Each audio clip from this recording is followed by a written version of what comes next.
बिस्मिल्लाहिर्रहमानिर्रहीम। अस्सलाम वालेकुम व्यूअर्स, मैं हूं सबा और आप देख रहे हैं मेरा YouTube channel the Saba kitchen. आज हम बात करेंगे जैतून के तेल के बारे में। कुरान मजीद की सूरत 3 में भी जैतून का जिक्र मौजूद है। अल्लाह ताला ने इंजीर और जैतून की कसम खाई है, वत्तीन वज़ैतून, इंजीर और जैतून की कसम।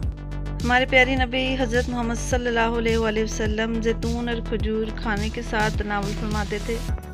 जैतून के फ़वाइद में ये स्टमक वालों के लिए बहुत अच्छा है। रोज़ रात को 1 गिलास दूध में 1 या 1.5 चम्मच जैतून का तेल डालकर पीने से मोटापा नहीं होता, हमारा जो मेटाबॉलिज्म है वो हाई रहता है। ये सर, आंखों और जोड़ों के दर्द के लिए भी बहुत अच्छा है। जैतून में ओमेगा 3 ऑयल्स हैं।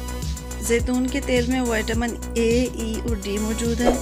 हर रोज़ सुबह निहार मुँह 1 या 2 चम्मच जैतून का तेल पीने से कॉन्स्टिपेशन प्रॉब्लम ख़त्म हो जाती है। जैतून के तेल को हम खानों में या सैलड्स वगैरह में भी यूज़ करते हैं। जैतून में 70 बीमारियों का इलाज मौजूद है। इसके अलावा कूड़ की बीमारी का भी इलाज है। इसके अलावा जैतून का सबसे बड़ा फ़ायदा ये है कि इसमें बेऔलादी का कुदरती इलाज मौजूद है। जैतून की हिस्ट्री देखें तो जैतून का दरख्त तारीख़ का कदीम तरीन पौधा है। हज़रत नूह अलैहिस्सलाम की कौम पर जब अज़ाब आया था तो सबसे पहले जो पौधा ज़मीन पर नमूदार हुआ था वो जैतून का था। अगर तो आपको मेरी ये वीडियो अच्छी लगे तो लाइक करें, शेयर करें और मेरे चैनल को सब्सक्राइब करें। Thanks for watching.